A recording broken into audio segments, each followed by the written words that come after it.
Good morning, guys. Picking up where we left off. Jessica. Act 9, Scene 3. Action. Mr. Terup's door stood slightly ajar, so I slowly pushed it open and stepped into his room. He wasn't alone, but he didn't have a roommate. He had a visitor, Alexia. I stopped. Danielle and Anna saw her too. We all stopped. Alexia was by Mr. Terup's bed, her back to us. She didn't know we were there. I could hear her talking to him. Like, I've been trying to be nice, Teach. I've been quiet. I don't know, what else I could do. I haven't been mean. You'd be happy about that, Teach. I've been doing it your way. But, I still need your help. I need you to come back. Everyone needs you back. I stood right beside Alexia now, but she remained unaware. She buried her face in Mr. Terup's bed and sobbed. I looked at my teacher. He rested peacefully in his white bed sheets amid tubes going in and out of his body, and screens with green numbers and lines on them and beeping noises. I felt him telling me what to do. I reached out and I placed my hand on Alexia's back. She lifted her head and looked at me through her tear-filled eyes. I started crying then too. Alexia stood up and we hugged a big hug. "I'm so sorry," she said. I felt her squeeze me tight. "Me too," I said. "I've never been to California," she blubbered. "My mom threw my dad out of the house last year. He never got sick." Alexia sobbed into my shoulder. I squeezed her tight now. Through choked tears, I said, "My dad's not around either. He's still in California with his girlfriend." We held the hug, not with lazy arms, but strong arms. We squeezed all our sorries out in that hug. When we let go, Alexia hugged Danielle and Anna just the same. Tears filled all of our eyes now, even my mom's and Terry's. We sat in chairs next to Mr. Terup's bed. We sat on both sides and said nothing. I placed my book on the stand next to his bed. Anna put her plant by the window, and Danielle tacked her sketch to the wall. We thought our own thoughts and stared at our teacher, who lay motionless with his eyes closed. Yet somehow I felt better. The power of Mr. Terupt, even in his coma, made something huge transpire. I felt light, like I could float. The past had been buried, and we were ready to move forward. When it came time to leave, I touched Mr. Terup's hand and whispered, "Thank you." Then I walked out with my 3 friends. Alexia. There was no way I could stay away forever, especially after hearing Luke say he'd been to the hospital. I didn't have a dad to take me, and my mom was waiting tables from noon to closing time every day of the week now. That made it easy for me, because there wasn't anyone at home to say, "Where do you think you're going?" or "You aren't going anywhere." But I was still scared. I made my mind up and rode my bike there one day after school. I knew what room he was in, because I heard Luke say it. When I got there, I went straight to the elevator and up to his floor. "Can I help you, honey?" one of the nurses asked as I hurried down the hall. I didn't look at her. I just shook my head and kept going until I found the room. I walked in. My hands flew to my mouth. I knew Teach couldn't move, but I hadn't expected him to be hooked up to so many tubes. I stood frozen for a long time. Slowly, I found the courage to tiptoe closer to his bed. "Hi, Teach," I said. "It's Lexi." Already, I fought back tears. "I'm sorry. I'm so sorry. I shouldn't have been mean to you. I wanted to hate you for saying those things to me, but you were right, Teach." I knelt next to his bed and pulled his blanket in my fists. Then the big tears came. Raindrop tears. They poured from me, and I couldn't help it. I cried like I used to when Mom and Dad would fight. I sobbed for a few minutes before I wiped my face on his covers.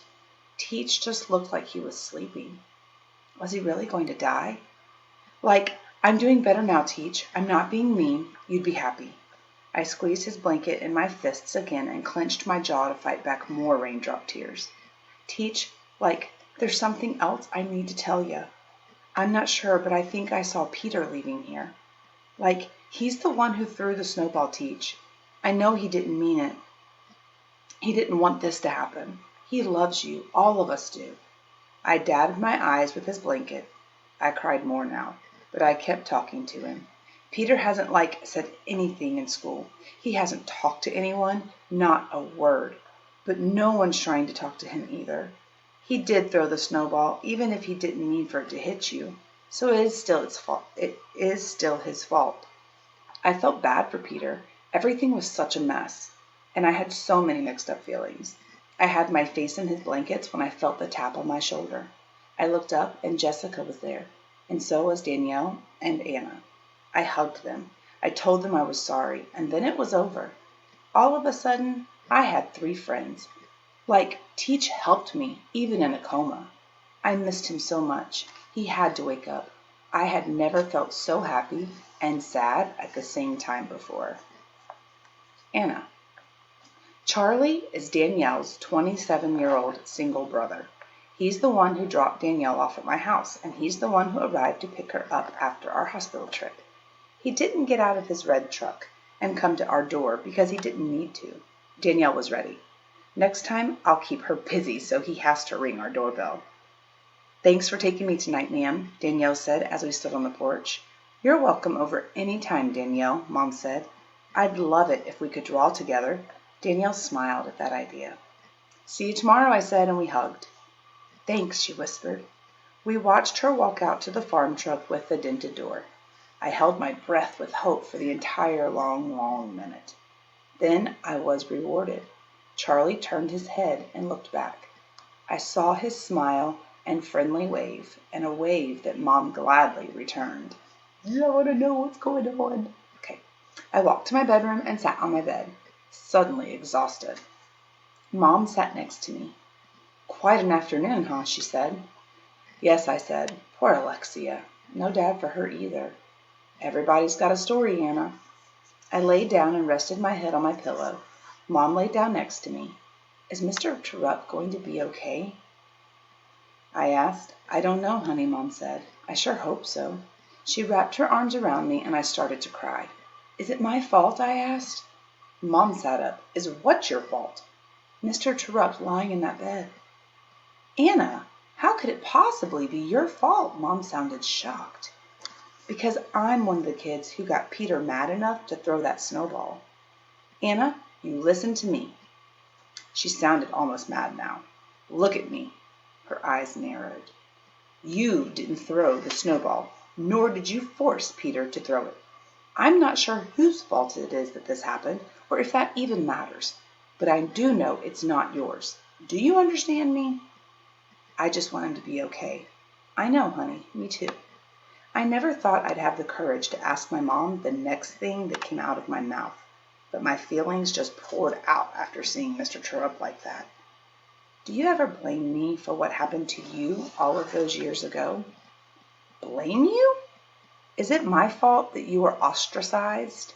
And guys, ostracized means, if you think about Anna's mom and what we know about her already, Danielle's parents don't want her to hang out with them. Nobody else's parents really want them hanging out with Anna because of her mother's background. So ostracized kind of means to be isolated, to be treated differently, to be kind of almost kicked out of the group. So if you're ostracized, it means nobody wants anything to do with you and you're kind of all alone. Anna, honey, please tell me you're not being serious. I didn't say anything. My goodness! Mom placed her hands on my cheeks and spoke softly. Anna, I consider myself lucky to have you. I would endure all that pain again in an instant so that I could have you. I've never blamed you, nor will I. You're everything to me. A tear fell from my mom's face and landed on mine. I've always been afraid that you'd end up hating me for bringing you into this situation, Mom said. You're the best mom ever, I said. I love you. I love you too. Mom bent forward and we hugged. Then she kissed me on the cheek and lay back down next to me. I wanted to ask her about Charlie, but I was wiped out, so I closed my eyes. All right, guys, we're going to stop there for today. Danielle will be next, and hopefully somewhere in here we get to hear Peter's thoughts, but I don't know. So see you guys in just a little bit. No questions for today. Just enjoy.